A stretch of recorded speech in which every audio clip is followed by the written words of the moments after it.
So, good morning to you all on this wonderful Friday as we read through 1 Kings chapters 3 and 4. And I don't know if you notice as you're reading through it, it said that Samson loved the Lord, but did you notice how they said he showed that he loved the Lord by living the laws of his father? By living the laws of his father. That's not he loved the Lord and he followed the Lord in all his ways. No, he loved the Lord and he showed it by living the laws of his father.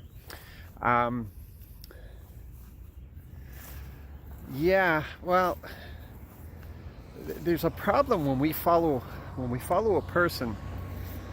It's not just the good, but the sons tend to magnify the weaknesses of the father as well. So if the standards is a dad, if the standards is a man or even a woman, or mother, it doesn't matter. The problem is that the weaknesses get magnified. And in Solomon's case, we see David had a problem with women. David absolutely loved women, and we see this magnified in Solomon. In fact, the very first thing that Solomon did was married a foreign woman, which was against the Lord's laws. It was no problem for his father, but he married an Egyptian princess, and that led to all kinds of problems. It was just really the beginning as Samson went on, and we know all the numbers and everything, but these women were the ones who ended up leading him astray because he married foreign women who had their own gods. And to appease them, Solomon accommodated them, which led to all kinds of problems for him, for the nation. It led to the division of the kingdom, the whole bit.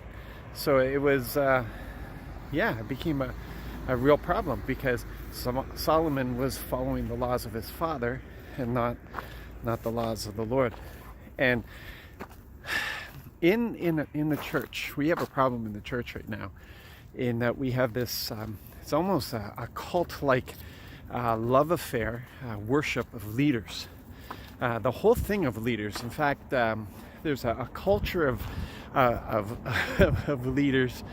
But we won't get into that because we know I've spoken about that many times. But in the kingdom, leadership is all about servanthood. And we're not here to, leaders aren't here to lord it over people. Leaders are here to